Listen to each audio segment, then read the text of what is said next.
What is up? What is up, CSGs? Welcome to another post game, another loss by the Houston Rockets to the hands of the New York Knicks. Ah, let's see. What was the score for this game? Yeah, we got beat. That's what the score was. But another bad loss. Three in a row now. Went 1-5 on this road trip. Not a great road trip. We lost 109 to 94.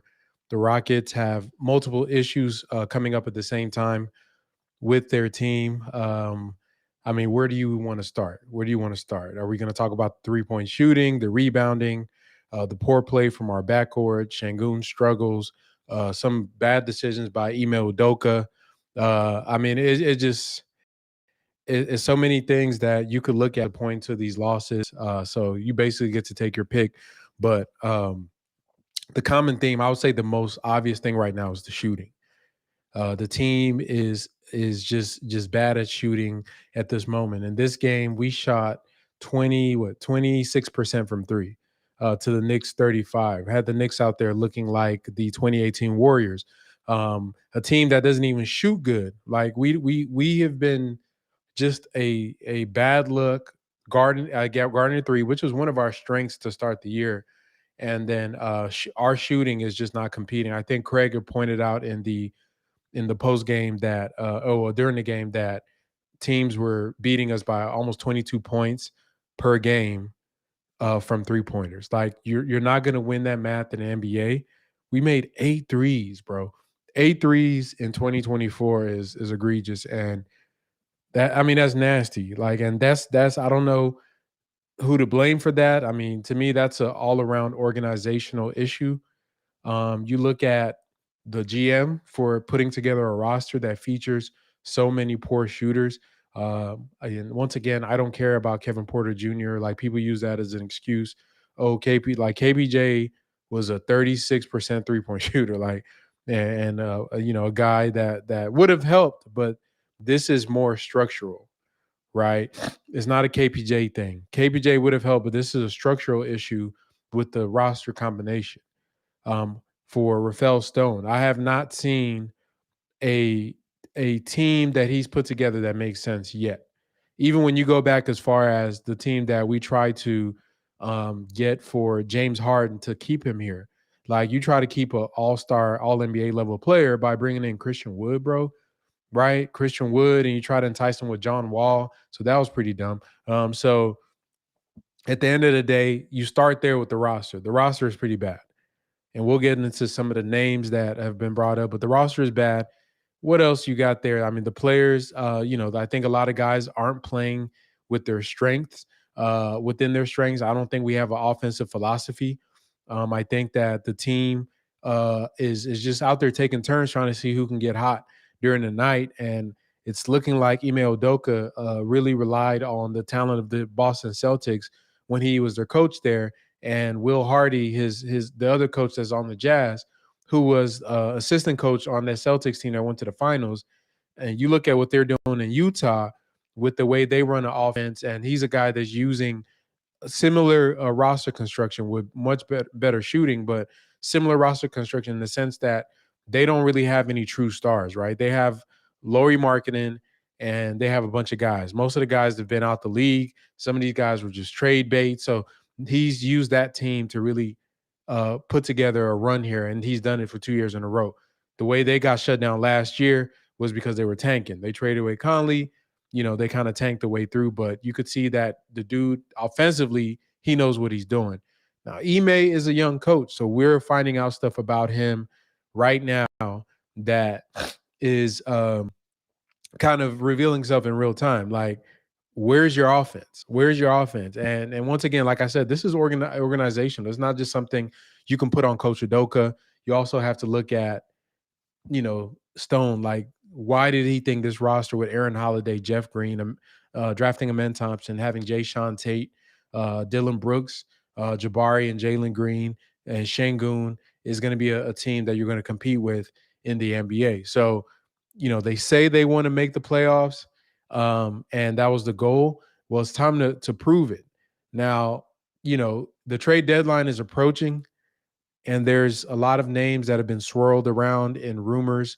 And excuse me, guys, I have a bit of a cold, but a lot of names have been swirled around in rumors for the Rockets to pick up. And we've seen this before with the Rockets. We'll hear a lot of news. Eric Gordon is going to be moved. Teams are giving us two first round picks for Eric Gordon. Then Eric Gordon is still here. And that goes on for 3 years. So we've been very reactive as a team. Even in one of the years, we had a trade with Dennis Schroeder that was supposed to be one of the players was supposed to get unlocked. I think he was supposed to get rerouted or something like that, but it ended up falling through because we did it literally at the last minute and we ran out of time. So it's it's time for Stone to put up or shut up. I was listening to Zach Lowe's podcast. He has said the same thing I said on one of my previous videos. Or I don't know if it was Zach Lowe or the Windhurst, one of them. The best thing you can do for this Rockets team, for Jabari, for Şengün, for Jaylen, we're going to talk about Jaylen in a bit, is for development right now, it's past just getting reps. Some of these dudes, in the case of Jaylen, have been getting reps for this is their third year getting reps. Stone said in an article his approach to development was reps. So that's why they didn't care about having vets along with these young guys. That's why they didn't care about having a structure. They just thought that reps would equal development. And you get to a point where reps is reached this maximum. At this point, reps is not what's going to take these guys to the next level. Because what you're doing is you're taking reps of bad habits, of bad behavior. You're taking reps of doing things that help your team lose. And with a roster this poorly built, there's little you can do to really counter that. Like if you bench a player that's like Jaylen, well, Jaylen has, Cam, but I don't think Cam is ready. But you put, let's say Şengün is tripping, right? Şengün is tripping. He's having a bad game, tripping out. How do you punish that action? With Londale, right? Jaylen tripping. We got to put in Tate. If Tari's hurt, Tari would be a good option there. Even when Fred is having an off night, there's nobody really to spell him. I know we like to say, oh, Cam and a man, but they're young. Those dudes are not ready to really take on the mantle of that role to be like a real people you can depend on. So I look at our roster. We got about 4 guys you could really depend on a night in, night out basis. But there's really nobody. I mean, tonight was just the game was all over the place. They started off decent, then it fell off. And the another team that just bullies us down the stretch. And the players, Dylan Brooks to me played bad. He had 11 points, but the defense was really bad. I am worried about his defense on some nights. He gets overly anxious. He fouls a lot of dumb fouls. Both Fred and Dylan didn't play good tonight. They played as bad vets, right? They didn't set a good example for the young guys. They didn't steady the ship as things were starting to go left. In fact, they contributed to the ship going left. In fact, Fred and Dylan were the ones turning the wheel as the ship crashed on a rock. So that's not good.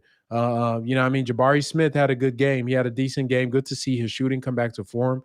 Been really impressed with his rebounding in this game, but he had a good game, good offensive game. I felt like some of the rotations were a bit kind of late. His thing is always going to be with the team defense part. His one-on-one defense is really, really improved. I saw him twist his ankle. I hope it's not something that's going to sideline him because we need him. Because Jabari goes down, that means more tape. So we don't want that. Alperen Şengün, he had a pedestrian game. You know what I mean? By his standards, 18 points, 10 rebounds, 5 assists is pedestrian. Once again, I don't like, and this leads me to a point I've said over and over again, the team does not have a hierarchy, and Fred is supposed to be the one that's supposed to set that as the point guard on the floor. Dude doesn't have there's no hierarchy on the team. It seems like they just take turns trying to see who can get hot. And everybody's playing in a vacuum.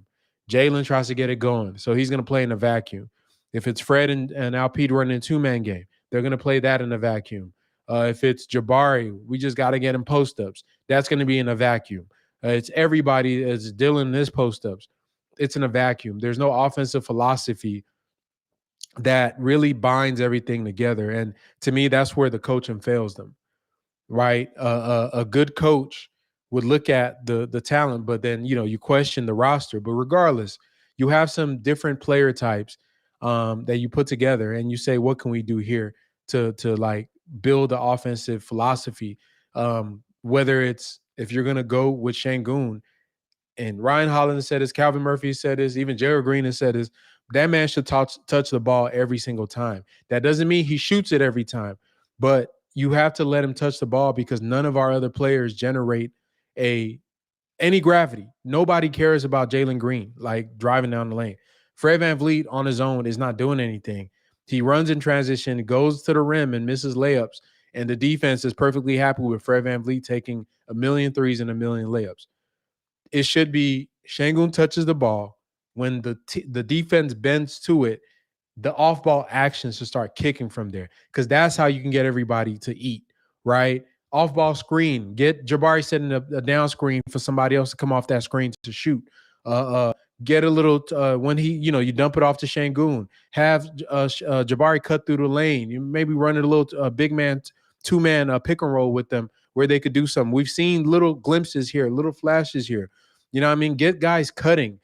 Set some flare screens on the weak side while he's posting up. It's so lazy. All of this stuff is lazy. This is just basic team offense.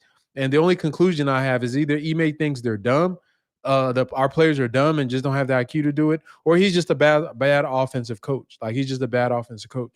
And that is something that I am concerned about because you can't just live off of a single isolation mismatch and win in this NBA.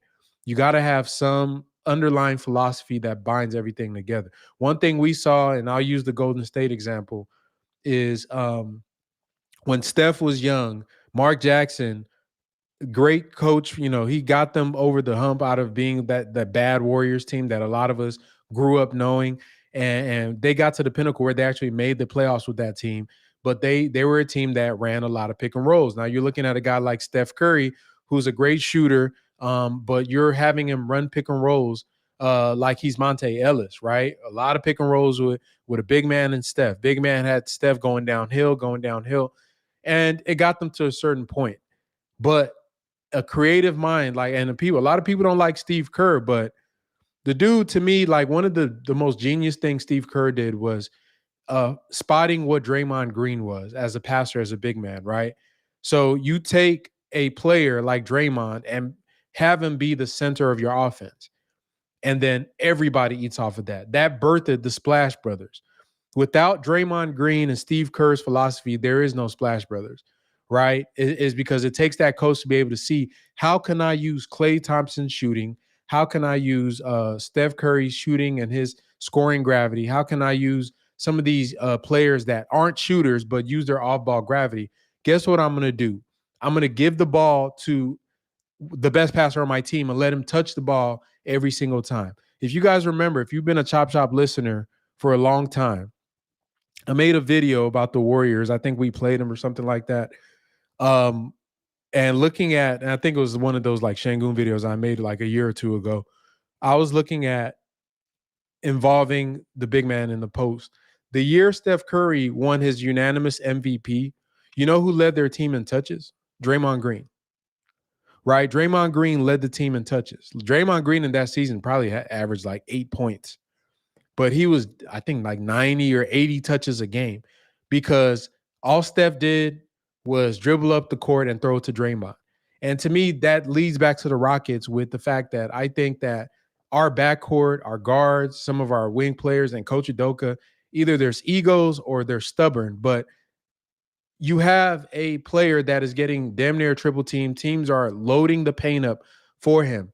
Just pass it to him and run your offense around that and get guys easy shots. That'll make Jaylen's life easier. That'll make Jabari's life easier. That'll make Fred's life easier. But just spam pick and rolls. And the worst thing about our pick and roll spamming is that we're not using it to the full level. Like when they run pick and rolls with Fred and LP, it's two-man and it's only two-man. Right? Even if the tag comes from the weak side to try to stop Shangun on the roll, and they sell out to stop. If you guys notice, Shangun getting stripped a lot. There's 3-4 guys in the paint trying to strip the ball away from him. Guess what that means, right? There's guys that are open there. I'm challenging Alper Şengün. He needs to pass out more from the pick and rolls because those passes are there. And I know, and then you're going to counter. And this is a great counter because I said this on my tweet. Who is he kicking out to? This goes back to Rafael Stone. Who is Şengün kicking the ball out to? Tate, right? Jaylen Green, Dylan Brooks. We have not one player on this roster that puts fear in the heart of any team in the NBA when it comes to shooting threes.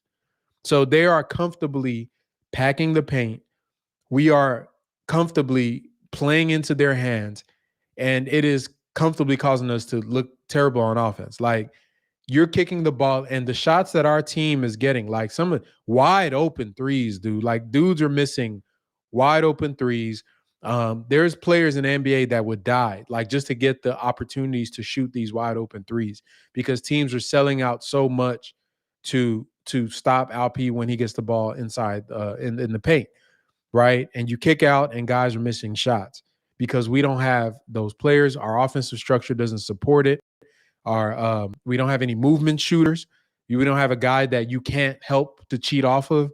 We don't have any of those guys. We don't have every team we play, right? There's going to be a player on that team that you can't cheat off of, right? You think like tonight, Grimes is one of those guys. I see guys talking about Grimes in the chat, right? Grimes is a guy that when he's out there, coach telling you got to stick him, right? You cannot come off, and somehow we still come off of those guys, right? The Rockets always find a way to leave the best shooter open. But guys like Grimes, you go back to who we played recently, Boston. Boston got damn near like five of the players out there you can't leave open, right? Shooters everywhere on Boston, all types of shooters. You go back to Philly, Maxi's one of those guys. You can't leave him open because he's a 40+% three-point shooter. Every team except us and the Knicks and the really bad teams don't have shooting. And I feel like like I said, we've hit checkbox one, which is having a player that could bend the defense. But sadly, the Rockets have not yet taken advantage of it. And to me, it's a indictment on the coaching and the GM on it, right? So they have to do better. This trade deadline, I would be terribly disappointed if they punt this season, right? Because we are at a very shaky point in this season right now. I think after this loss, we dropped down to 12th. We're out the play-in right now. We're not even in the play-in. So yeah, something definitely got to change.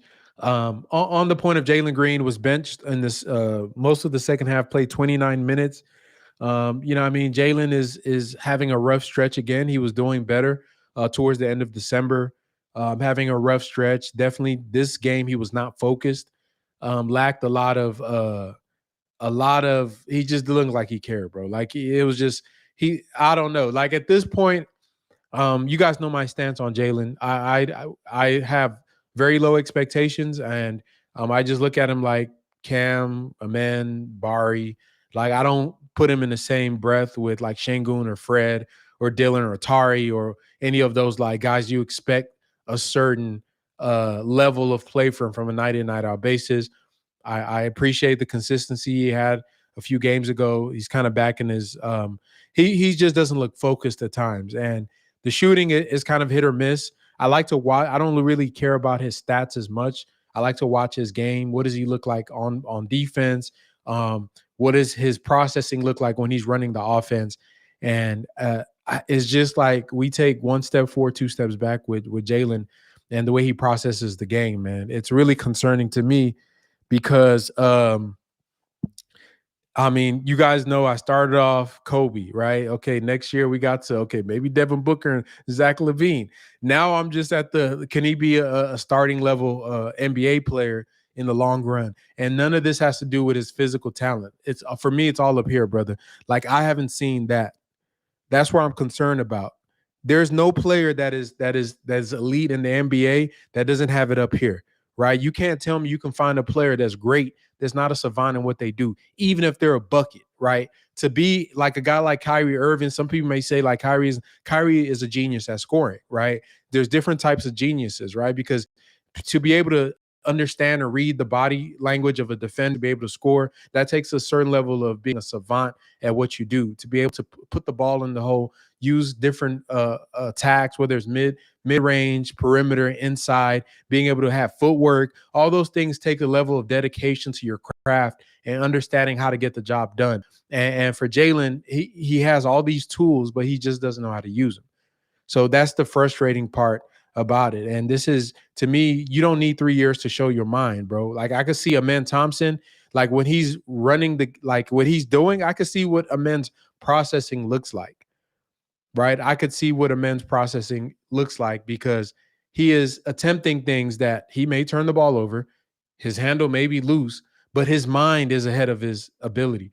I'm okay with a guy that has a high mind, but they got to work on certain things to get it done. What's really, really hard for me is to see a player that has a lot of ability but doesn't know how to leverage it.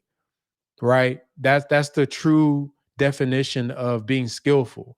Right? Of is how to applying things that you have in real time in the field. Right? You could learn. We know all these people that go, they read a book, learn everything, but they can't pass a test to save their lives.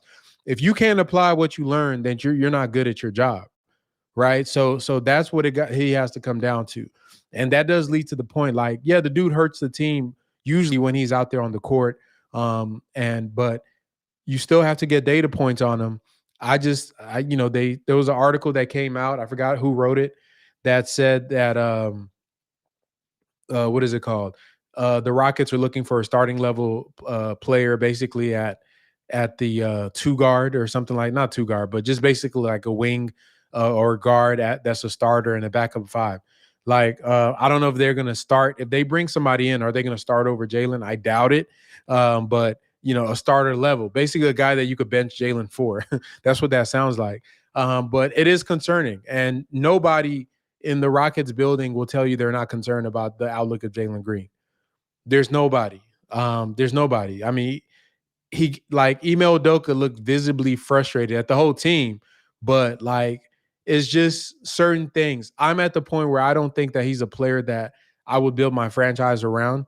And which is hard to say, but that's where I'm at. Like, I don't think it's a guy that I'm gonna say, yeah, this is the dude I'm gonna trust building a team around, because once again, it's up here, bro. You don't have that, then you really can't use all those chess pieces I'm gonna give you. Right. So the Rockets are in a very tough spot here with this. Now, how are they going to maneuver this is really going to be determined by the players that they bring in at the deadline. And we've heard the reports of Stone saying that he's okay with just standing pat.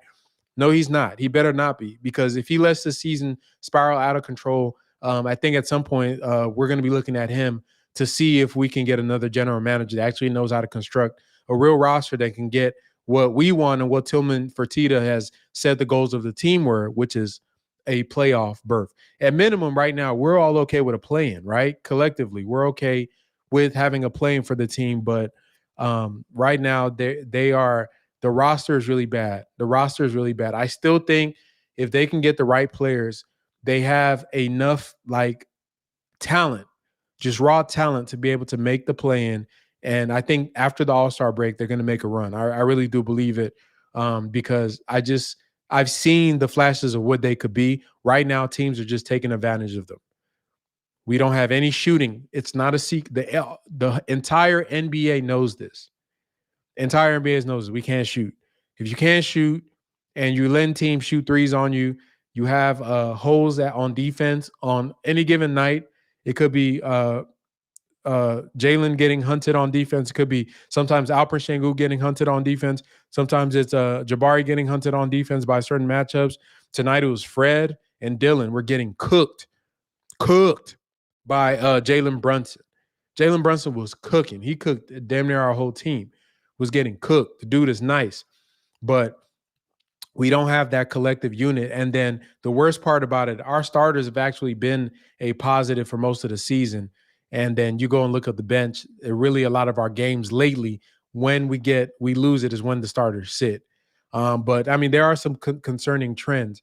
But like I said, Jaylen getting benched again, it is a bit disappointing. Fred played a bad game. He was bad on defense.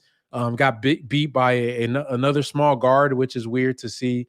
Turned it on late, but he was bad. Jayshawn Tate only played 13 minutes. Jeff Green 21 minutes, but you can see Jeff starting to it's not with the way we were playing these role players. I told y'all about Aaron Holiday. He had damn near out the rotation now, 4 minutes. Dude was never good. What I mean? He had his Gary Bird run, hit a couple threes and fooled a bunch of people, but I kind of already saw what he was. He's Kevin Porter Jr. Like that's his mentality. There's no way a guy that is just if he as he advertised, which is hitting threes and playing good defense, shouldn't be on somebody's team getting minutes. Y'all got to see in real time why this dude is a end of the bench player, and it's sad for a lot of these NBA dudes. It's on them. Like we saw with Jay Gupp. They asked you to go to summer league and learn to play make. They ask you to go to summer league and play defense. You go out there, you try to drop 40. Like some dudes can't help but stay out of their own way. So yeah, he's out the rotation now. So now our guard rotation is basically just Fred and a man at the point guard position who's a rookie, and the man only played 10 minutes. So another 41-minute game for Fred VanVleet. If this dude makes it through the end of the season, it'll be a miracle for us. It'll be a miracle for us. So the Rockets not looking great. And you look at this road trip we just came out of. We are a 28th. We're 28th in a box plus minus in the 6-game stretch. That is where we were ranked last year under Steven Silas the whole season. So we basically in this 6-game road trip that the only win was a buzzer beater, heart thumper against Detroit, the worst team in NBA history. We are basically last year's Rockets in that stretch. In that stretch, we're shooting 27% from three as a team during our road trip, which is god awful. That's the worst in the NBA by 2% points. So we're 30th in that stretch in three-point shooting. That is egregious. That is egregious for the Rockets to be that bad in doing so. You look at some of our players, three-point shooting percentages for the players in that stretch. Fred VanVleet, the highest high minute player, 37% from three in that 6-game stretch. Jeff Green, second highest at 33% in that 6-game stretch. Cam Whitmore, 32%. Dylan Brooks, 30%. Jabari, 29%. Jaylen Green, 22%. This is from three. Alperen Sengun, 20%. Jaylen Green is shooting 2 points better than Alperen Sengun in this 6-game road trip on threes. How many times have you guys seen Alperen Sengun hit a three? I could swear I've seen Alperen Sengun hit 1 3 in the 6 games, and Jaylen is shooting 2.2% better. Aaron Holiday is shooting from three. Oh my God, he's shooting 10%. Jayshawn Tate, 10%. Jayshawn Tate was a starter. A starter, bro. Like he's shooting in this man started throughout this road trip shooting 10% from three, dog. 10% from three. Amen Thompson, 0%. And then it kind of goes on into the role players.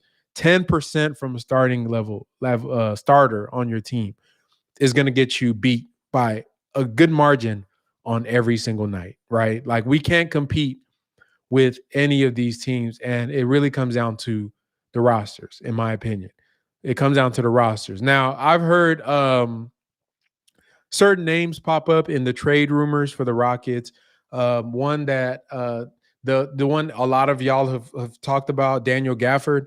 I think they said the Rockets may have or one of the teams looking at him. I think that's going to be a great. I think I would love to get Gafford. If possible, I think he'd be a good pickup. Another name that I've heard, the Rockets, Harrison Barnes. I'm not going to hold y'all. I'm not really high on Harrison Barnes as not in a vacuum just for this Rockets team. Y'all just heard what I just read off with our shooting. I don't think Harrison Barnes addresses that for me. Now, if we're getting him on a good deal and I don't know what I haven't even looked at his contract, but he'll be a great bench support player that you bring in to instead of playing Tate ever, you bring in Harrison Barnes, but he doesn't really help. He's just another type, like Dylan Brooks type to me. He's another Jabari. Like we already have oversaturation at that position of defensive-minded wings who are when they shoot threes. I need a sniper, bro. I need a sniper. I need a sniper. I need somebody that can run off a screen at 1,000 miles per hour, curl off that bad boy, and just pull it. That's what I need. Somebody that could do that. I need somebody that you got to go over the screen to just to keep up with them, and you breaking your neck trying to make sure they don't even get a little bit of daylight. I need that. I need that. I need that on the team. Like, I need somebody that doesn't have to dribble or set their feet to shoot the ball. Like, we need somebody that can just come off that thing and just shoot it, bro. That's what the Rockets need. We don't have one player on our roster that can do that. All our guys are set shooters. I was talking to a dude on Twitter. Um, I was telling him, who was I telling him? I'm trying to think of the shooter that I was saying. But basically, trying to explain the difference between looking at shooting percentages for a player like Dylan Brooks compared to a movement shooter, like any movement shooter. I forgot the guy I was comparing him to, but I was telling him, like, Dylan Brooks is a player that, even though he's shooting 40% from three, it's different than a Duncan. So if Duncan Robinson, for example, I don't know what he's shooting. Let's say Duncan Robinson is a 37% three-point shooter, right? Dylan Brooks is a 40% three-point shooter. Let me ask the chat, who's a better shooter? Right? Who's a better shooter? Duncan Robinson at 38% or Dylan Brooks at 40%? Right? And this is the type of discussions I get into with people where they'll say X and X has X and X percentage and they're a better shooter than this person. And I'm telling them, like, the Rockets can't shoot, and they'll read off, well, on this season, we got 4 guys shooting over. That's cap.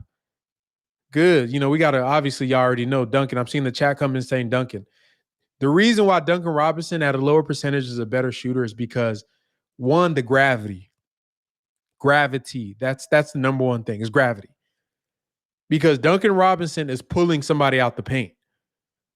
So Dylan Brooks getting wide open catch and shoot threes and hitting 40% of that versus Duncan Robinson running around trying to get free from a guy chasing him for his life and taking tough shots and hitting them at 37% while drawing the defense out of the paint so Şengün or whoever your interior players can cook.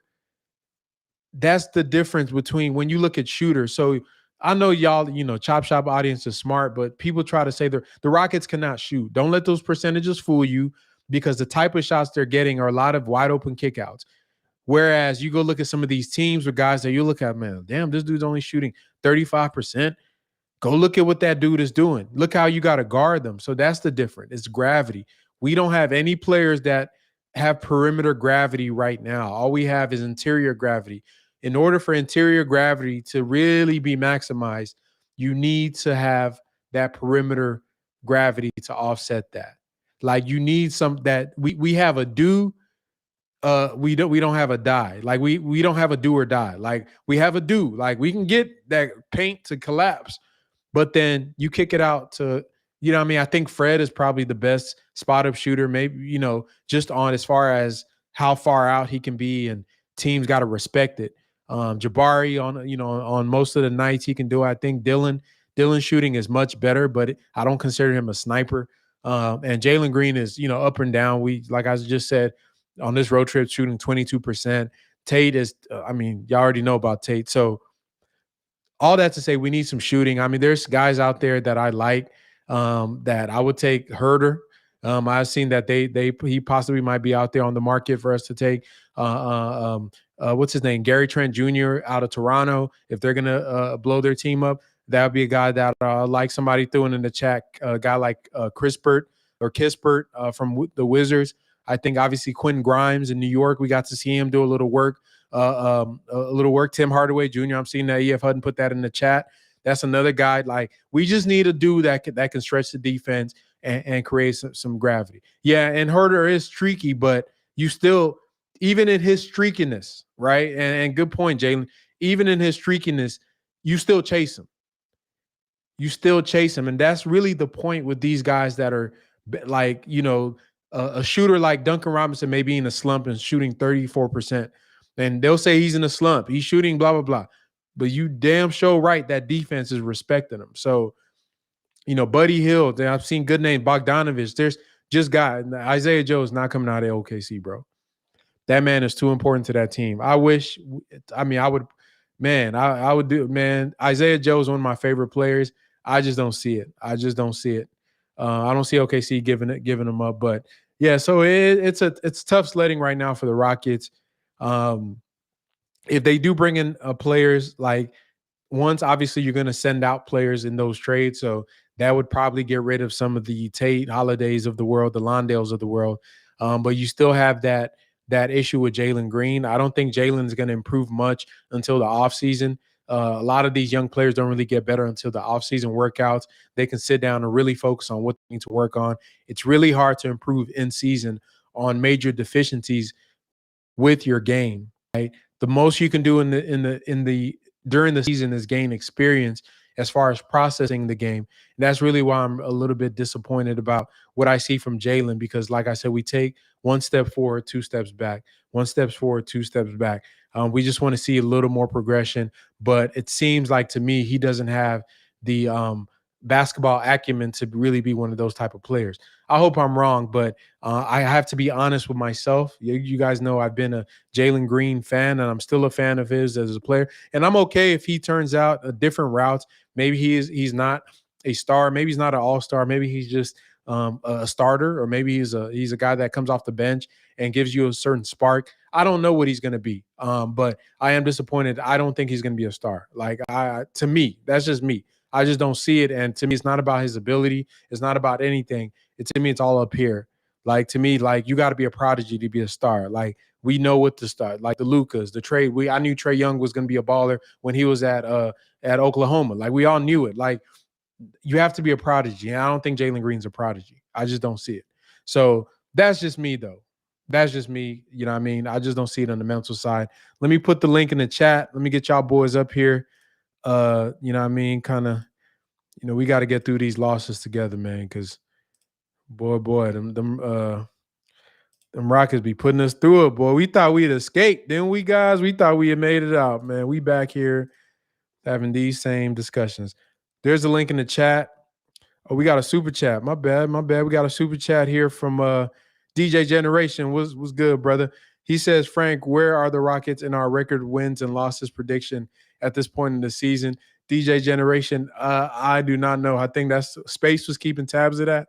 I'm gonna have him look at that when he come back on, so he can talk about that. But I still think we're on pace to win like 38 games or something like that.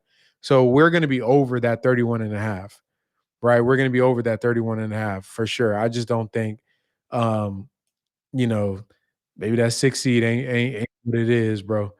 Maybe that 6 seed ain't what it is. What's good, DJ Generation? What's good, brother? You there? Hey, I think I was muted. Can you hear me now? Yeah, I can hear you, bro. Yeah. I know I'm the main one been campaigning for Jordan Clarkson because I feel like he got some shooting, but then he can help with playmaking too. Because I think he kind of like what we need, what Jaylen should be. Like we don't even need a star there. We just need a capable person. Like I think they figured out our offense where they know if they can contain Van Vliet and Şengün, we're pretty much cooked because nobody else, I mean, Jabbar is good, but I just don't think he's ready to take over like his own post ups and things like that. No, I totally agree. Yeah, I hear people say give Barry more touches. I mean, I'm like, y'all watching the same game we are. I think they can definitely get him more involved, but I think that's more of a lack of an offensive structure. But as far as like having packages that you can say on a night in, night out basis that Jabari can have, I just don't see it, bro. Yeah, I don't see it either. Do you know when we supposed to be getting back not Tari? Man, I have no idea. I don't even know what's wrong with this dude, to be honest. I know he had like I'm getting kind of worried now, but yeah, I have no clue. I've heard things that he might be out for a really long time. I hope it's not true.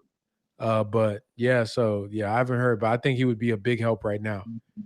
Yeah, I think he'd be huge.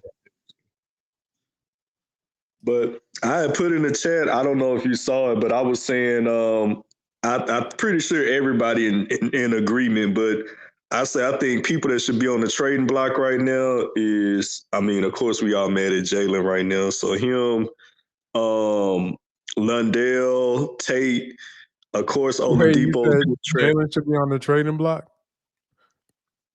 Somebody put in the chat. I don't know who said it, but hey, if we could get, he was saying like if we could get Clint, he was saying get Clint and try and get DeJounte Murray too, since they're trying to get rid of him. If we could get some kind of combination like that, hey, it's been nice, Jaylen, but you can go become a better player somewhere else. I doubt they trade Jalen, bro. Like just because I mean, there's a political stuff, but honestly, I still think you give him this summer to fix some of the issues he got. To me, the return for trading him won't like. Mm-hmm. I rather just take the bet and say that, man, dude, I'm gonna bet on you to just at least be competent. You know what I mean? That's just me though. But you know what I mean? I understand why So people want to trade him. I'm not. I mean, I wasn't necessarily on the crucified Jaylen train, but I put it this way: if they offered us Dejounte Murray and Clint, I don't know if I bet on Jalen's future over there. No, I ain't mad at that. I ain't mad at that. I just I just don't think that would be. I don't think teams are that high on them, anyways. Honestly, Mm, I don't to for him to be a centerpiece of anything. Like people try to like NBA teams aren't dumb, bro. They know what's up. They know that he's bad and he's struggling. Like scouts, they all know. They know his weakness is worse than more than we do because they got a scout for him. They, these teams they get mm, these scouting reports on players and their tendencies, so they know everything about Jalen's game. So you can't trick a team. So his value is what it is. You know what I mean? At this point, to me, best thing you can do is just let him show you whether is this really who he is or is this just a blip in his career. So, but I don't know. I just don't see them trading him. I doubt Stone would do that. It would be really a really it would be bad for Stone to trade him. Not for the Rockets per se, but for Stone as a general manager to make that mm-hmm. pick and then have to trade it is pretty much like it's not good, bro. It wouldn't be good. I got you. Well, putting the pipe dream of trading Jaylen away. As far as realistic trades, um, what's some teams you think we realistically could make moves with? Like they're desperate or shedding cap, or like kind of like how Toronto just did with Indiana. Do you see any teams with some viable players like that we may be able to kind of work with? Oh yeah, there's a lot of I think some sellers in the market this year. Teams you're going to look at Portland maybe selling because they're not going anywhere. Obviously, Utah is going to be a mystery with what they're going to do. There's been some buzz about Sacramento and some of their players. The Lakers are probably going to be open for business. I'm not sure if we have anything, but as far as three-team trades, one thing with the Rockets can always do is be part of those. Um, there's a lot of sellers. You go to the East, Orlando, surprisingly, they're trying to make some Mm-hmm. moves and shed some salary and bring in some guys. Atlanta is possibly going to be a seller. You guys have named some of them. Washington, Toronto is still out there on the market. Detroit, New York has been. They say they want to get off of Grimes and some of the guys. Brooklyn, they said everybody except Mikal Bridges. Miami. I mean, it's damn near it's a seller this year. This trade market Mm-hmm. is open. Like it's open. You can go get different types of players, all types of players that you would want. And there are teams that with the new CBA, also people are looking at their cap sheets a couple years down the line. They're trying to maneuver salaries and get under the tax, and you know what I mean. And now with having to meet the threshold of minimum salaries, you can't just do some of the stuff you used to do back in the day. So it's a different frontier for trades. But I Mm-hmm. think just because the NBA is so competitive this year, there's so many teams that think there's one piece away, so they're willing to shed off good role players to get aggregate up to a better player, or teams are like we ain't got it this year. Let's kick off these players and go get us, some dead salary. So I think if Stone is smart, he would be very active, like the Sam Mm-hmm. Presties have been in the past. Like use all these expiring contracts you have. That's one thing I'll give them credit for. Even though they didn't hit on the way they wish they did this offseason with the signings and using that big cap space, what they did do was buy themselves time. So he kicked the can down the road basically. Even a guy like Fred VanVleet next year becomes an expiring contract because the third year of his contract is a team option. So basically next year could theoretically be Fred's last year as a Rocket just because his Mm, way if the team doesn't guarantee his third year. So you might be able to trade Fred's 43 million next summer, and that's you put that with Tate or whatever, that's a max player. You can go get a max player with his contract. So they have some flexibility. I think if you take all the non-guaranteed guys that we have right now, you cobble up mhm, that's about $30 million. So they can go get a $30 million type player. To me, the question is, do they know what type of team they are yet? And I don't think they do. And then does Ime have an identity? Like we don't know what his offensive philosophy is because all we've seen is Boston, and Boston, they're so good, it's hard to tell. Was he relying on the players and their greatness, or did they actually build something special there? So it's gonna mm. be hard to tell, man. Got it, got it. Yes, sir. Um, Let me get yeah. ringleader in here real quick, bro. You hang around, DJ though. Ringleader was good, bro. What was your thoughts, man? Man, I feel like starting to think it's all fool's gold, man. I'm starting to think it's fool's gold, man. You talking about the It's just like team? You got to be specific, bro. What we talking about? I'm talking about like I'm talking about the wins. I'm talking about it's just like it's starting to be like the wins that we did win is like teams ain't take us serious, and it's like now that teams seem that we trying to compete. They starting to watch film on us now. At first, I felt like teams just came out just to play us because they felt like we was the same old Rockets. So the strategy that we're using is really getting obsolete, and they didn't figure that out. And it's just like that pick and roll. Shangoon ain't got no pick and pop. He can't shoot the mid like that. He better at post. And it's like they steady going with their pick and roll, and it's just like they trapping that. They know that. They know that. That's why he kicking it out to Fred, and Fred got knocked down a three, and the offense is it's like it's so it's just like it's basic, and it's like I'm starting to see that we ain't running no offensive plays besides that pick and roll, and teams are clamping that down. And we don't got no shooters, so no, they can't.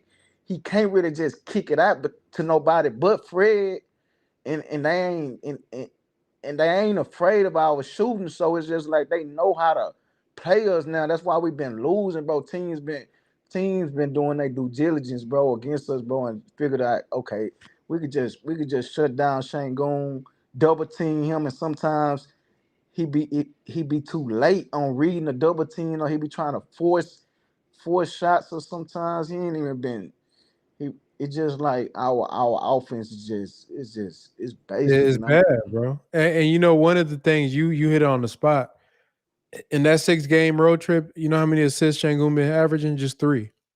yeah, it's That's like not he good for him. it's like he forcing stuff, or it's just like he ain't Nah, even doing none of them he fancy. passing it. It's two things. One, yes, they've been trapping him and digging in the post, and he turned the ball over like he did. He had 5 turnovers versus I think it was Boston or one of them teams. He had 5 turnovers because he just kept on doing the same thing. Like he hasn't realized that he's that good. That teams they are planning for him. Like and some teams they wait till he spin because he got that spin now. Yeah, When he spin, that's when the guy just cheat off, and they watching like you said. They do their due diligence. They learning his game. This is what happens when you're a star player, is that teams are going to adjust to you.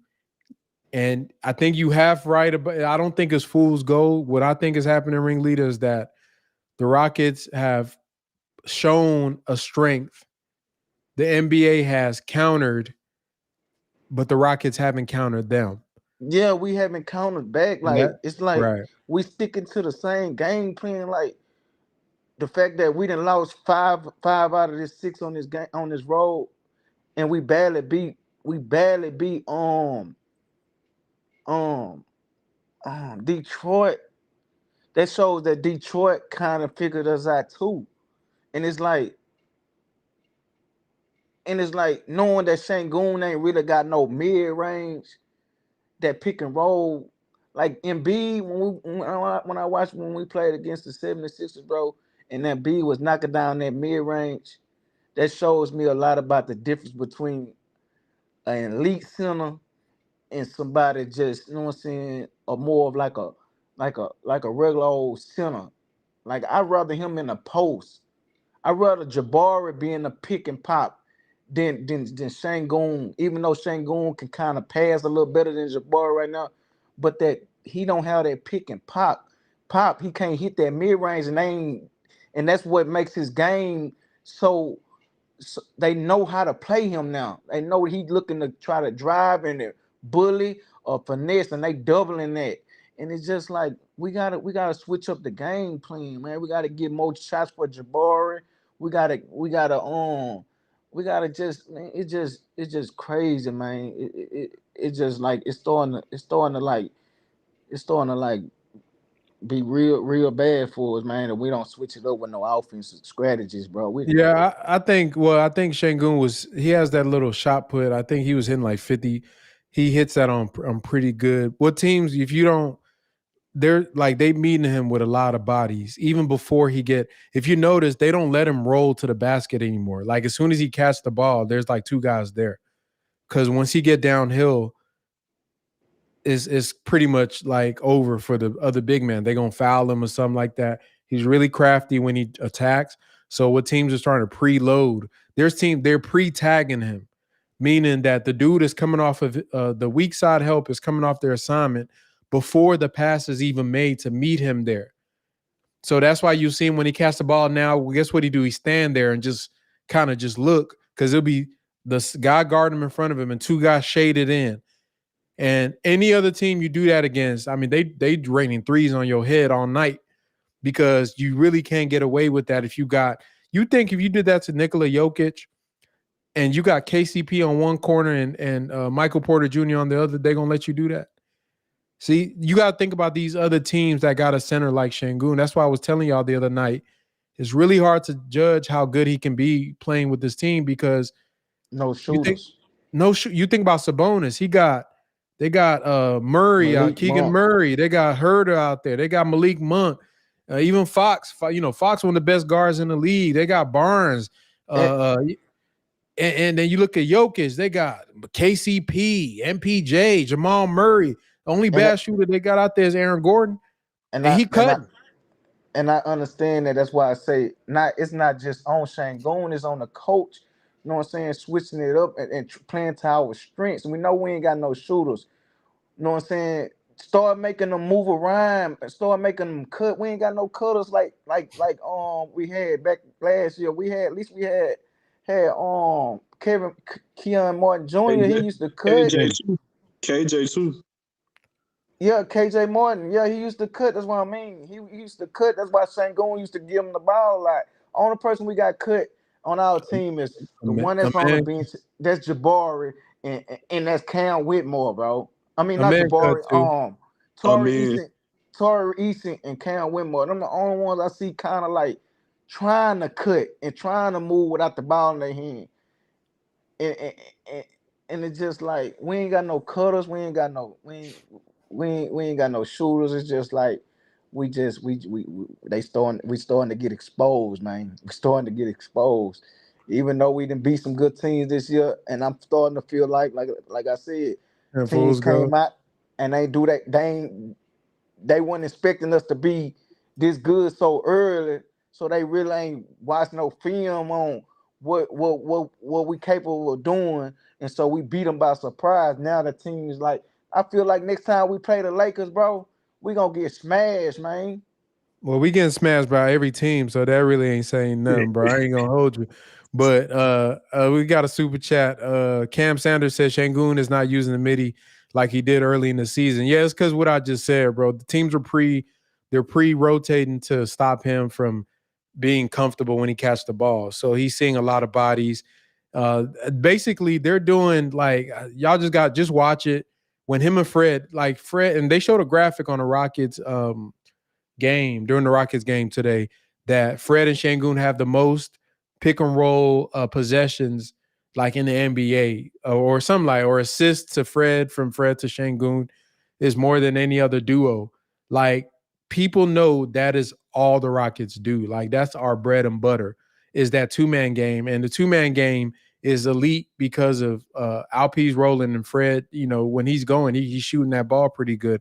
So they generate a lot of points out of that. One thing that they know is if you run Fred off the line, he's gonna hit that pocket pass. So the teams are just selling out, meeting Alperen early so that he doesn't get ahead of steam. He can't attack your big man one-on-one. And then if he does try to get into a post with the big man, the guys that are there cheating off and kind of shading to him, they just swipe at him when he tries to make a move. There's not a lot of teams in the NBA that if you did that against, they wouldn't destroy you because all they would do is just pass it out, right? But if I'm Şengün and I look to one corner is Jayshawn Tate and the other corner is like Jaylen Green or somebody like that. And yeah, he'll kick it out. And we see, like I said, he'll kick it out to Tate. To me, it gets frustrating because you see the results of that happening. And I think Şengün, his processing is slow. I think he can be a lot faster with making decisions with the ball. I don't know, like he tries to do too much, always tries to hit the home run, stuff like that. But there's really nothing we're doing as a team to really leverage his strength. Like the dude is playing in the phone booth. And I just want everybody to know that. I want y'all to know that I'm telling y'all that, y'all watch my videos and stuff. And when I analyze it, I'm telling you, he's playing in the phone booth. You cannot have a center that can't shoot and expect him, that's talented as he is, to play in the post in 2024 without shooters around him. It's just stupid. And the fact that he even has the stretches he has where he's dominating, to me, just highlights how special of an offensive player the dude is. I guarantee you give that man Jamal Murray, KCP at 21 years old. You give him Jamal Murray, KCP, Michael Porter Jr., and see what type of offense they generate out of that. Because there's certain things he do better than some of the other guys that he gets compared to. It's not a coincidence that you get Joel Embiid talking to him after the game, or is this guy talking, the coach is talking. They notice because every team has to game plan to stop that. So what you see from him is stuff that he got to work through. You're the best player on this team. Teams are selling out to stop you. We're not helping with the counters. What do you do? And a lot of that turns into hesitation and frustration. So for Rafael Stone, you've seen something in a player. One of the few players that you could say you drafted that has a potential right now that we could say, okay, this dude could probably be something. What do you do now? And that's where they're at a crossroads, because the routes you can go several ways, but one of the ways is, and I was listening to a Twitter Spaces, and some dude said this, about what they could do this season, which I agree with. You start getting lesser versions of archetypes. You're curious to see how they fit around your best player. And what I mean by that is, instead of going and getting a $30 million player, go grab your little $8 million, little Quentin Grimes, grab somebody like that and bring him and just play with some lineups where you put 3 or 4 shooters around the dude, right? Or get you a lineup where you could put like Jabari next to a big man that's a typical defender. See what that defense, like, play with different things. Give a man a lob threat. Just get little role players that you could use as almost a rehearsal. Because like I said, with Fred's contract and some of the experience we have, in about a year or two, you can go shopping again. But we need data points to know if are we leaning towards a Şengün type, or should we be looking somewhere else? But what they're doing right now is a disservice to his talent. There's no shooting on this team. Like, there's no shooting. A player was shooting 10%, bro. Like, what are we doing? And getting cooked on defense. Like, so they just got to make a decision. But like you said, Ringleader, The coaching leaves a lot to be desired. The lack of imagination on our offense. I don't know if Udoka is just like, what do you want me to do? Look at this roster, or he's just not creative. I don't know. I feel like he's a smart coach, so I know he sees certain things. Maybe they practicing things they're not doing. Is it, I do wonder sometimes, is trying to get Jaylen Green integrated into the offense, is that causing them to bog down on certain concepts they want to do? Because it seems like when Fred and Alpia are running their two-man, it's in a vacuum. Like I said, when Jaylen gets to get his going, it feels like he just has to score. Like it's not within the flow of the offense. And I just wish that the coach would find a way for everybody to play off of everybody. But maybe defense is all he got. So, Maybe these are things. Stone. Maybe I Stone saw. running it just like he tried to run Silas. Maybe Nah, he I telling don't see them that. to do this. I don't see that. I don't think he may let Stone run him. He don't seem like that kind of person. Yeah, I But don't think so either, bro. I saw EF made a comment in here. He said he was saying from offense, but I was gonna ask you, Frank, from a defense, because like what Ringleader just said, EF was saying why don't they run triangle? But I'm thinking is a game plan from a decent defensive scheme, kind of like what you and Ringleader said, where it's almost like an inverse triangle, where they're doing a defensive triangle on Şengün and on Van Vliet, and then just knowing that everybody else can't really do anything about it. Yeah, they are putting that triangle. It's not really like a box. It is like a triangle on a defensive side. Now, as far as running the triangle on offense for us, yeah, I think the triangle would be the best offense, or some version of it. No, I don't know what team. Warriors do a little dabble in the triangle a little bit. Kings, basically the Warriors light, they dabble with some of the concepts within the triangle a little bit. I think I don't know if the Spurs still do it. I know they did it back in the day, and obviously y'all know the Lakers and the Phil Jackson. But there's concepts within it with teams that have good post passers. If you got a good post passer, and if you're not implementing triangle concepts, then you're not doing basketball right. And that's why I like Steve Kerr. I know once again, a lot of people don't like Steve Kerr. But one thing about that man, he's an experimenter, and to a detriment, as we're seeing now with the lineups that the Warriors be throwing out every other night. He basically, I watched the video, he says he takes a little bit of every offense and adds it to theirs. So the Warriors offense is not really a specific offense. It's a combination of multiple offenses. And basically you just look at the players you have and try to figure out what would make everybody better at the same time. How can I take these 5 players and make them work? And a good example, they got Chris Paul on their team, and they changed their bench units into high pick and roll. Now, Steve Kerr hates pick and roll. If you guys know anything about Steve Kerr, he hates pick and roll. He's been vocal about pick and roll, but he's not a dumb coach. You get Chris Paul, one of the best pick and roll ball handlers in NBA history. You don't have him out there running around screens like Steph Curry. So the thing with Ime is you have Şengün, a post dominant post player, right? That's garnering multiple double and triple teams. Why not just run some split action where you can run play sites screens between 2 players? Why are they just standing there? Right? Why are they if what I mean by play side screen? So imagine Şengün got the ball in the post. There's usually 2 guys, 1 or 2 guys shaded deep or cheating hella aggressive towards him. So technically, think of that player that's cheating down on Şengün as we would think of a big man in a drop coverage. And how do we attack drop coverage? With a screen that gets the ball handler, and then you have that big man so deep in the paint that if you have a good shooter, that big man being deep in the paint is pretty much an open shot for that shooter. You can use that same concept on defenses that like to cheat to help a player that's dominant by basically setting a off-ball screen while he's in a post. Maybe it's with Jabari and Fred VanVleet, but that comes with alignment, right? You got to have players in a line. You got to know that Şengün is going to get doubled. You got to plan all this stuff out, and I just haven't seen that from the coaching staff for the Rockets. I just have not seen that. So you basically saying like it's almost the inverse of like how Curry and Clay did spacing from the outside. You're saying he would do it from the inside post.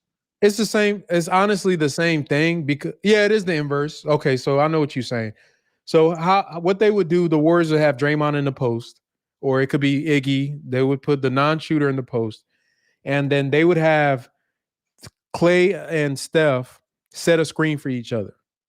Mm-hmm. So as you're trying to navigate that screen, either one of them would cut or slip or something like that, or they would have like Looney or somebody. So here's how smart Steve Kerr. And I know some of y'all hate that we're talking about a lot of Warriors, but they're at their peak, man. They are premium basketball. You put a non-shooter in the post, and their post guys, they were okay, but they weren't dominant. You put a non-shooter setting a screen. If you got a shooter like Steph Curry, let's say a Draymond in the post, you got Steph on the perimeter, you got Looney on the perimeter. Looney's man is usually a big man. Mm-hmm. We've seen this with Clint Capella. That big man is not used to playing up to the level of the screen. So just by getting in the post with a player that could pass out the post, you set a screen for a ball handler, you attacking a drop coverage essentially without him dribbling the ball. You could do that same thing with Şengün. When the guy comes down to cheat, whoever that person is guarding, except if it's Jayshawn Tate, set a screen for that individual to get an open three. That's why I'm saying we need movement shooters. If I align it correctly, I'm going to put Şengün on the side with a shooter. That's a movement shooter. You can come help him if you want, but that's at your detriment. Because what I'm going to do is set a screen and get that guy running off of there. So that dude that's trying to come dig on Şengün, he's in no man's land. And then if they try to help off of that, we got you scrambling. It's just little stuff like that, bro. Like it sounds like easy, but they just got to get the right players. And I haven't seen that from Coach Udoka. That's all I'm saying. I have not seen that from Coach Udoka. Like you have to punish these things. Our alignments suck. I saw a play where we had two guys standing next to each other, almost turned the ball over because of it. It's just little stuff. Just little stuff, man. Do you think Jaylen Green could benefit from if we had him doing cuts like how Rip Hamilton used to do with the Pistons in those days? Like you know how like he was always in motion, it seemed like? I don't know because that takes IQ, bro. And I'm not trying to play Jaylen, but I think people simplify the off-ball movement as if you're just running around, just getting cardio. But you have to be very crafty and intentional about, and you have to have spots that you're trying to get to and manipulate the spacing and be able to make those shots at a high level and be balanced in your shooting. Rip Hamilton was amazing, man. That's a high bar for Jaylen. But Rip is a like Steph and these boys that run as Clay, like to know how to use a screen. Jaylen can't use pick and roll screens, bro. He be snaking like what we talking about. You think he can run through 3-4 screens to use them right? Like he can't use the one just simple pick and roll that like I see. Oh man, I'm not trying to play him. I'm just saying like it's not that easy just to say go run. Like you gotta be smart and then know where things are happening and know where the defense wants you to be and where your space is gonna come from. And so yeah, man. Hey Frank, go ahead, brother. Give me Clay, man. I'm desperate. Oh man, bro. you damn bad. Hey, I said it. I got blamed for saying it. Really on the ledge right there, man. I can hear that. Yeah, I'm desperate. Give me Klay Thompson, man. I'm not even lying, man. I ain't lying to you either, bro. Give me Clay, man. Maybe he can bring some experience over there for us, man. Hey, ringleader, I bet you they won't cheat off of Clay. I don't give a damn what he's shooting. All he needs is a new scenery, man. Give me Clay before he retire, man. While we on this second phase, man. Man, give me Clay. Let him come over there and run off the string and show a little different offense schemes, and let him jack. I bet you they won't leave him open. Yeah, that's I mean, that is down bad, but at this point, man, if we got Klay Thompson, I'd be excited. I ain't gonna lie, but we just need some shooting. We need some shooting. We need spacing, and not even just for the Şengün stuff. Even in our bench units, I want to see Amen Thompson get some space. I think he is a player that's definitely going to need shooters around him to really maximize his like lack of shooting, and but his speed and power. Same for Cam Whitmore. Like you got these dudes that are paint touch, like they gonna be getting paint touches when they by next year. Like Amanda and Cam gonna get to the paint at will, and it's like who are they kicking the ball out to is going to be very important. Are they kicking out to Jayshawn Tates and the Aaron Holidays of the world? Or are you giving them like at least one player that you can dash it out to that forces the defense to do a hard closeout? Then now you can start getting them scrambling. But it's on Stone, man. Like this deadline is really going to be important because we damn near in the lottery right now, man. Like that's crazy, and we don't have our pick.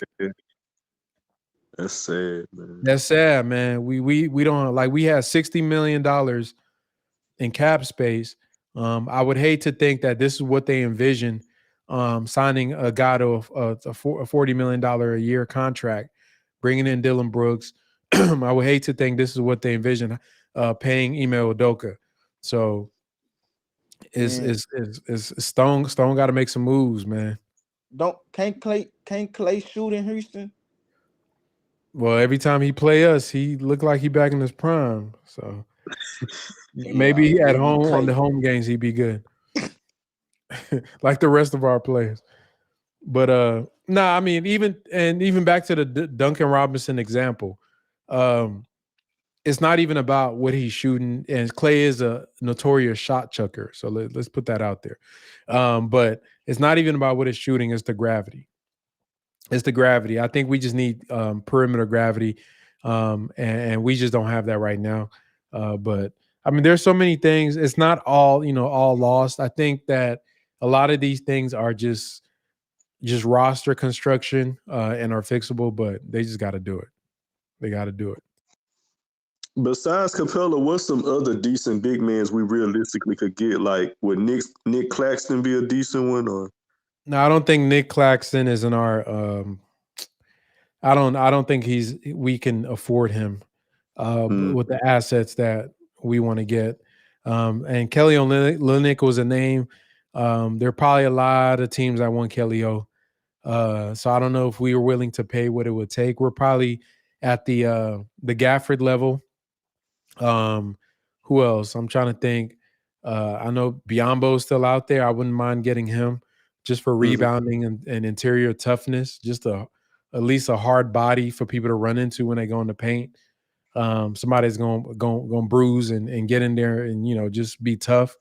Um, I mean Capella, I mean, yeah, I mean he'd be nice, but I really don't see us leveraging Capella.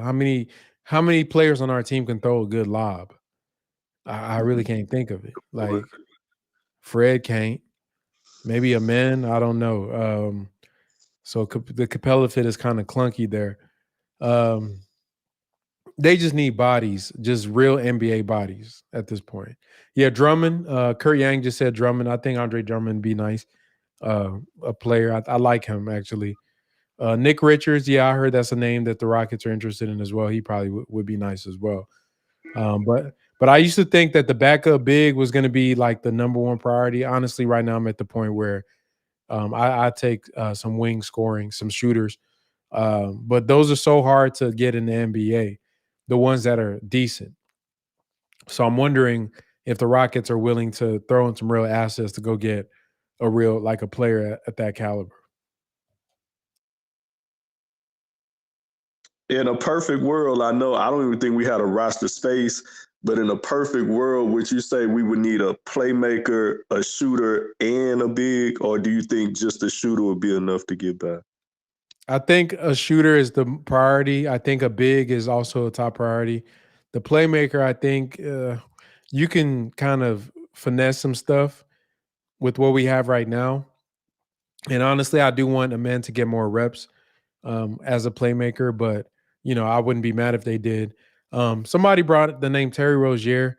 I was listening to Zach Lowe's podcast today, and they were reading off. I didn't know the man was averaging 25 and 7, bro, something like that, and shooting like f- efficiently. So he's having like the best year of his career. Um, I like Terry Rozier. I don't know. He probably start if he came here. Like he's too good to like he's averaging 25 points, 7 assists, not a lot of turnovers, shooting pretty good from three.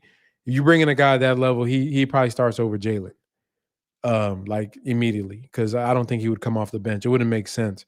So I don't know what the Rockets. To me, that also is something they got to think about, like who are you bringing in? But the report said they wanted a starter level, which is weird. It's just a weird time for the franchise right now because I feel like they're trying to do too many things at one time, and it's like they straddling the fence. But if they keep going the way they're going right now, this whole Jaylen Green thing that everybody talk about is gonna hit the fence, and they're gonna have to rip that band-aid off.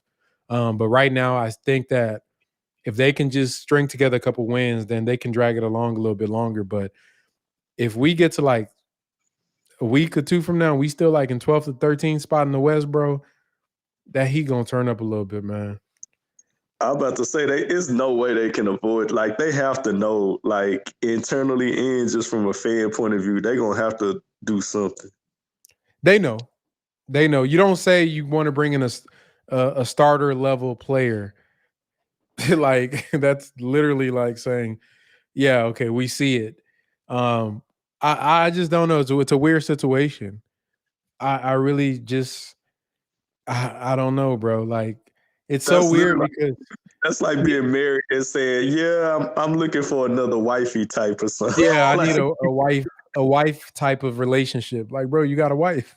So it's odd, man. I wish we like if we had a perfect season, this year we would be seeing leaps from everybody, relative leaps. We've seen Jabbar. Everybody has leaped to me. I think Jalen has improved in certain aspects of his game. Um, to me, the only thing that like I don't, the shooting, shots, da da da. Okay, young guy stuff, I get it. It's just the processing for me is concerning. The IQ and all that. That's what concerns me. So if I'm gonna say like, man, I don't like what I'm seeing, it's not because of anything, just because of that. Is that he's not reading the game. Like he does a lot of dumb plays, bro. Like, and I just don't see that. Like you can tell when guys understand basketball from their first year in the league. Like, you don't need to go 5 years to learn how to, like, you know what I mean? Like, y'all know what I'm talking about? Like, you don't it's not I didn't need 10 years to know Luka was Luka. Like, I didn't need 4 years to know Dwayne Wade was one of those guys. Like, he was playing like a vet when he came in the game. Like you see that stuff early on, and I haven't seen that from Jalen. I thought this year, the previous 2 years, I blamed Steven Silas, blame Kevin Porter, no structure, da da da. Now we got all that. It's like the processing is a little iffy. So we'll see. Maybe he's just a slow learner. We gonna see. But I'm gonna go ahead and close this off. It's midnight, bro. Ringleader DJ, y'all got any last things? Let's nah, I go right. appreciate it, man. Appreciate it. All right, man. Appreciate y'all. Shout out to all of you guys for coming through tonight. I think the next game, who we play next, man? Utah? Is it Utah?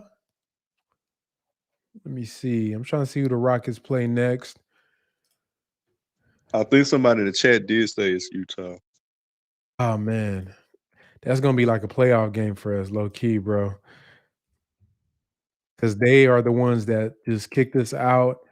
And if we lose to them, it's pretty bad. So let's see.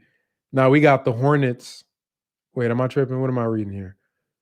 Okay, no, no, let me go back. Knicks. Now we got the Jazz. Yeah, Saturday we got Jazz. Damn, we got Jazz, then back to back the Celtics again. Why we keep playing the Celtics like this? They trying to get us out of there, bro. then then we get a couple days off. Then Blazers, which should be a dub. Hornets, we should be a dub. Nets, which okay, it's a little light at the end of the tunnel. Maybe Tari comes back by then. It lighten up a little bit. But this stretch with Utah and Celtics, if we extend this losing streak to what it would be 6 or 7 at that point, that'll be pretty bad for our playoff hopes. So we'll see. I think we should beat we can beat the Jazz. They're one of those teams that don't have a soul that could guard Şengün. But to me, this Knicks game, what's his name? Can't guard Şengün. What's your boy name? Randall. Hardenstein. No, Oh, Hardenstein or Randall. But we can do nothing with it. It's just a waste of everything, bro. Like that we can't let teams get away with stuff like that. It's just lazy bad basketball. But yeah, I think at some point, man, I keep thinking with the Şengün being passive in the first half, it got to be a cultural thing, bro. Cause I'm telling you, if Şengün was black and he was playing as good as he was, man, bro. And him and Jaylen might have came to blows by now about that shot selection. Bro, that ain't gonna be a bruh, man. Come on, man. I'm averaging 20, bro. Give me that rock. What the hell you doing, dog? What was that? Remember Fresh Prince when called to snatch the ball out of Will? Yeah. Bro, let Şengün be a bruh, man. It's been fights in the locker room, bro. Like, I think it's the same thing with Yao Ming, bro. Like, some of these foreign people, they try to, nah, bro, you the man, bro. Go get it, man. You got to get it. They need that, bro. Like they need, like, if you're gonna be if I'm gonna vote for that man to be an all-star, bro, then he gotta. I can't be like him doing all this like halfway. Either live or die by your best players, bro. And that's my thing. Like, all this experimental stuff we doing, like, all right, it's halfway through the season by now. Let's just play basketball, man. All this, let's get this guy going, bro. It's damn near we almost at 40-something games, bro. At some point, we gotta pull that, like, okay, man, we got it. Here's your role for this season.